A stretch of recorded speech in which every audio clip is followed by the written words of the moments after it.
Hi, it's Kia, and I invite you to read with me.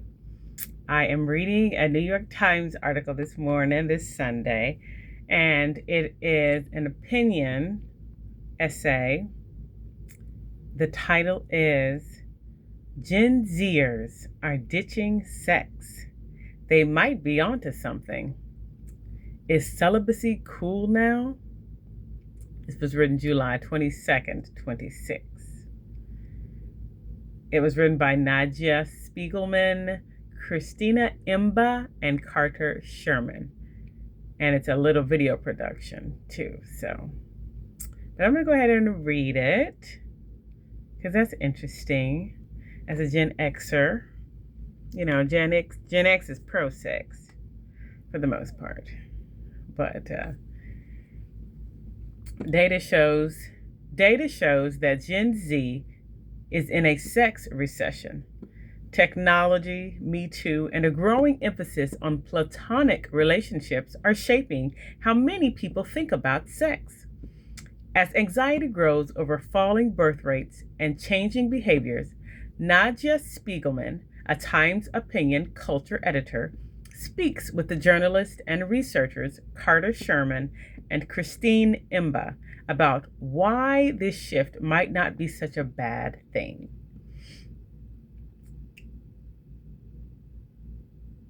All right. Below is a transcript of an episode of The Opinions. We recommend listening to it in its original form for the full effect. You can do so using the player above or the New York Times app, Apple, Spotify, Amazon Music, YouTube, iHeartRadio, or wherever you get your podcast. The transcript has been lightly edited for length and clarity. So I'm reading the transcript.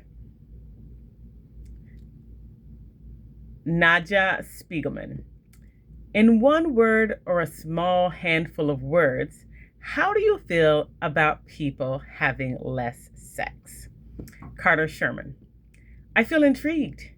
It raises the question, why and what does it mean? And that's been the guiding light of my reporting for the last several years. Christina Emba. The word would have to be mixed. I actually feel happy for young people if they feel less pressure to do things that they don't want to do, but I do feel concerned about what it represents about relationships more broadly and their interaction with each other. Spiegelman.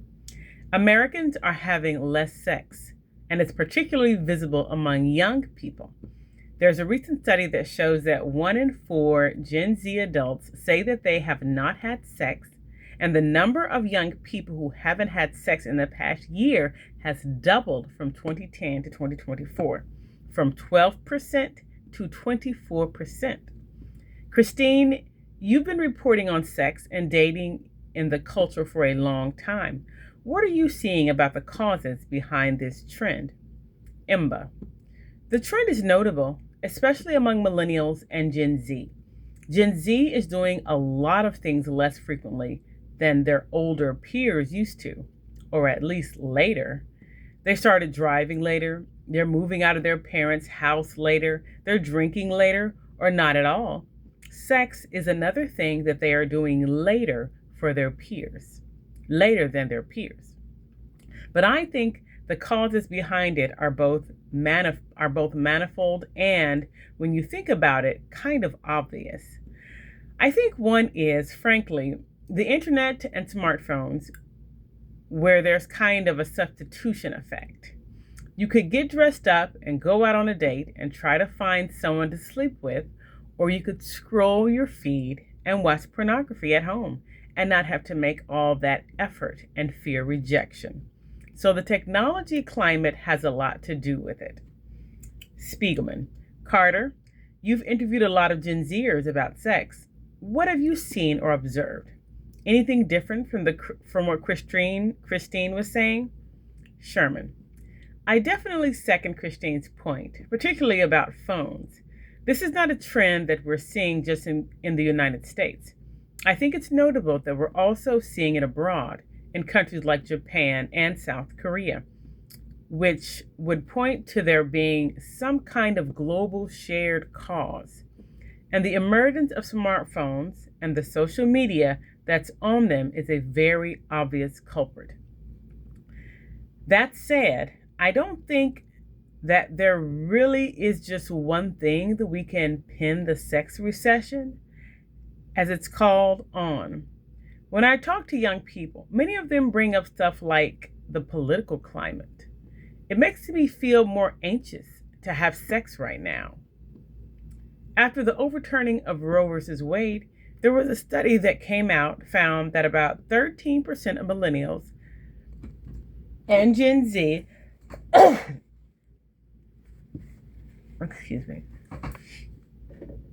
have become more anxious around sex because of the overturning. We really have to look at what is going on overall in the climate when it comes to sex and not just say, okay, we can just change or fix this one thing and that will fix the entire dating crisis, as some people have termed it.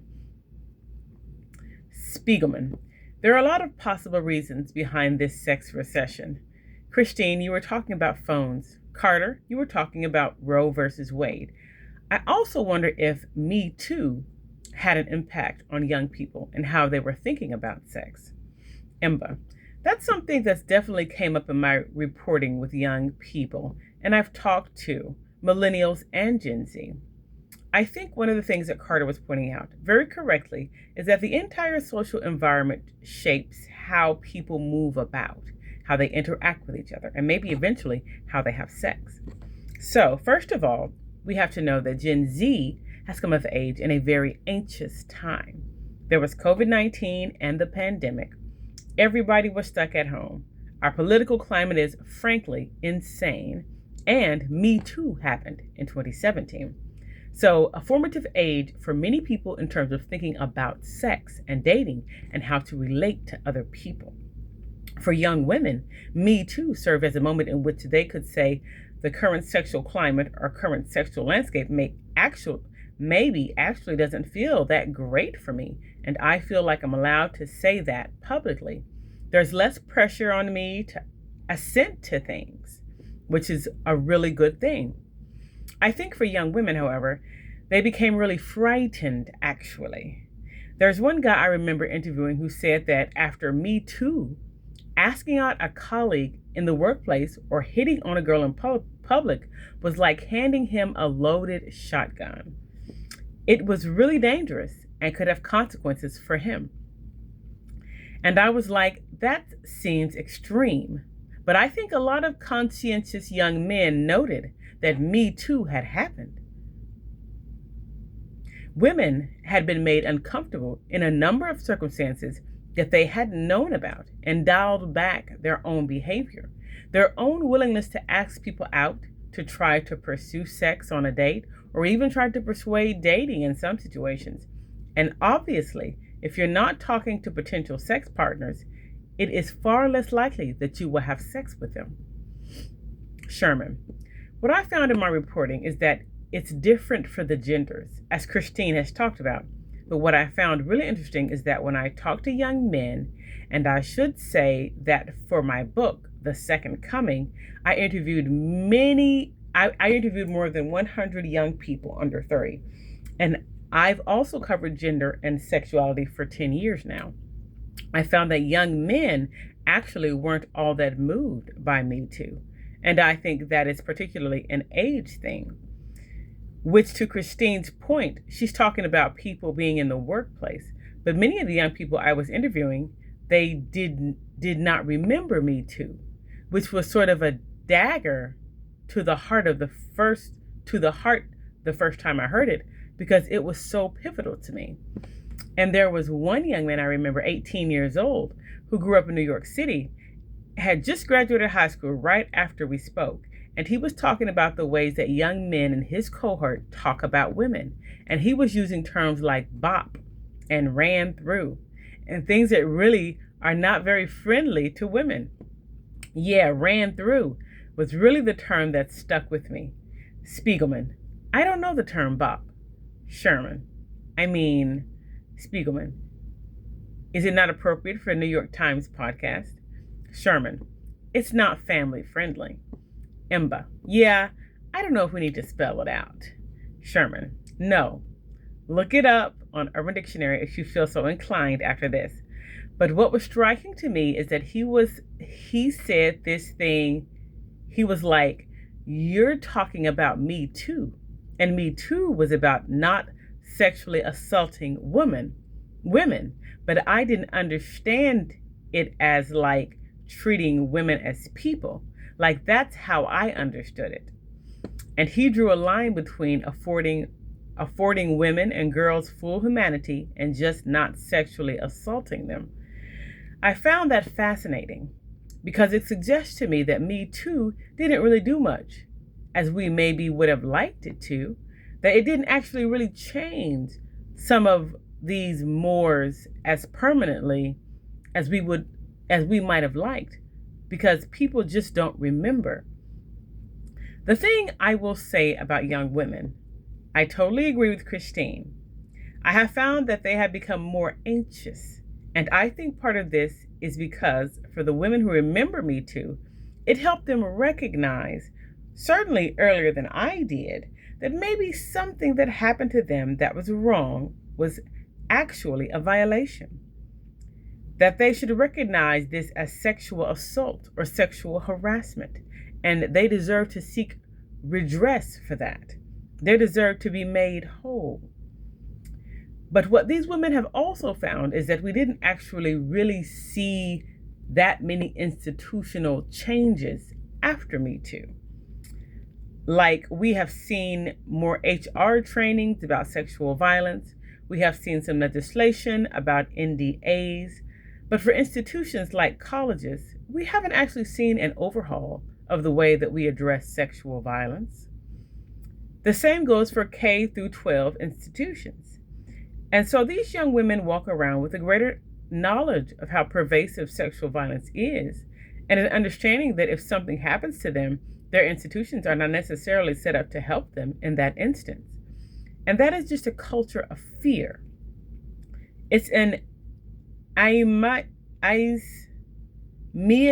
it's a miasma of anxiety, and that makes you not want to engage in any of this to begin with.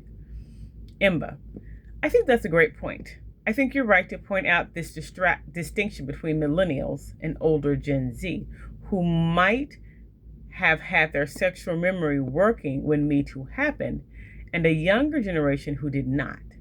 One of the things that I've also noticed as an age and gender split is that in a post-Me Too environment, where young women are more okay with talking about negative experiences, they share those especially on TikTok and Instagram. A lot of women are more open to making reels about, I had this bad experience with a man, or I went on this date and it was awful, and here's why. And there is just a lot more content about how men can be dangerous or predatory. Or in social media dating advice parlance, narcissists or liars or something. And so it makes men feel both scarier and less responsive to female concerns. And there's a whole dialogue that has grown that is negative around dating men. It's a term that I think the New York Times has published a number of pieces on, heteropessimism, right? This idea that for a woman, trying to date a man is kind of a hopeless enterprise. And you might, in fact, wish that you were a lesbian or not interested in men at all, but alas, you are. And then on the male side of the equation, if women are seeing feeds that are full of negative content about the opposite sex and descriptions of unfortunate and scary occurrences that then shape their idea of dating, men are getting dating advice that is also really negative about women. These terms that we just used, all women are on OnlyFans. Women can't be trusted. Women only want to date men who are tall, rich, and handsome. And if you're not one of those, Sherman, 6'4", blue eyes, and works in finance. Emba, yes, exactly. Spiegelman, I've also heard of this as like 666. He needs to be 6 feet tall, make six figures, and have a six-pack. which I think is something that men believe women want. Emba. And when men are told this by their dating advisors, like the Fresh and Fit podcast or Andrew Tate types, even Joe Rogan occasionally trades in this sort of discourse, they begin to feel really negatively toward women. And so, yeah, they aren't really interested in being with each other in the same way. Spiegelman. I have so many theories for why this is happening. One is something a friend of mine, who's 21, brought up when we were talking about this. She was saying Gen Z is facing a lot of mental health issues, in part because of the anxieties of the world, and they are very medicated for their mental health. They're one of the most medicated generations, which for anyone who's been on antidepressants can have an impact on your libido. She was posting that this might be one of the causes why Gen Z is having less sex. Has that come up in either of your reporting? Emba. Not necessarily the medication effect specifically, but it is worth noting that something like 1 in 4 members of Gen Z has been in therapy at some point in their adolescence, which is more than any other generation. I think there is something to be said about mental health generally, and how Gen Z views protecting their mental health and protecting their space and peace in different ways than their older peers might have. One of the things tying back to the reasons men are seemingly having less sex than women is that for many young men at this point, this idea that you have to be the perfect man, you have to be the right model of masculinity, you have to be ready before you can be in a relationship, seems to be driving a number of men into taking a step back and moving into self-optimization, going into monk mode and thinking that they have to figure out every aspect of their lives before they can start dating, before it's okay to approach anyone else. And so that moves having sex later. And then for young women, there's the idea that your mental health is fragile. Other people can be anxiety causing. Relationships, and I think we can actually all understand this, can be really anxiety causing, can produce a lot of pressure. And to stay on balance, to keep oneself safe, the better thing to do is invest in yourself, invest in your mental health, invest in the relationships that you can control, your friendships, and maybe not experiment with sex and dating at this time because it seems too stressful and too fraught. Spiegelman. I was looking at a survey that asked Gen Zers, what is more important to you than regular sex? And they answered, success at work, friendships, a good night's sleep was very high up there. Sherman. Fair. Spiegelman. Christine, you were talking about the amount of work and readiness that men think they have to do in order to be ready for a relationship. And I've noticed that in my conversations with young people, much more so than when I was young. And I've noticed that in my conversations with young people, much more so than when I was young. I guess I no longer am Sherman. No, we're all young forever. Emba, no, you're still young. Spiegelman, okay. Much more so when I was in my early 20s. There's a big focus on the idea of long-term relationships as this venerated goal, this huge commitment. Part of it is that you see on social media that these relationships take huge gestures, financial and emotional. And part of it is that just how an algorithm is designed to promote performativity or the sale of a product. But there's this idea that a long-term relationship is this really serious thing, and that's much more desired and much more the focus than casual sex. How have you seen the distinction after how young people feel between long-term romantic relationships and casual sex? And have there been shifts there? Sherman. I found it very interesting how much young people are dismissive dismissive of hookup culture, as they put it. When I was growing up as a millennial, I think we were very overwhelmed by the narrative of hookup culture. There was this real sense in the media that young millennials were having too much sex, that they were having sex so casual it verged on impersonal, and that this would imperil our ability later on, down the line, to get married, to have kids. And guess what? We are getting married. We are having kids. We're just doing it at a later point. I think that this narrative, though, has still trickled down to young people. They saw that millennials got roasted for hookup culture, and now they don't really want to engage in that as much. They do want to be in those long-term relationships. I understand that desire, I really do, particularly for a group that feels very alone.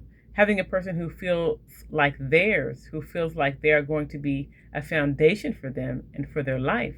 I don't think that's a bad desire whatsoever. Emba.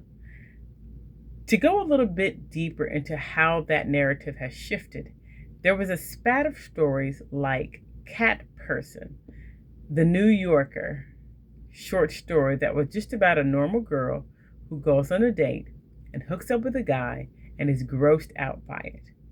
And there is an openness to this idea that millennial sex positivity, which I would not describe as sex positivity in the classic feminist sense, that sex is a good thing, but sex positivity is a kind of deterministic sense, meaning you need to go out and have a lot of sex.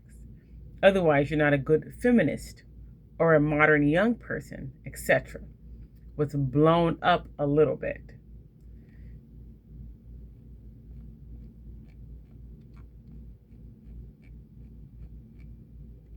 I think I'm going to stop reading. It's a lot.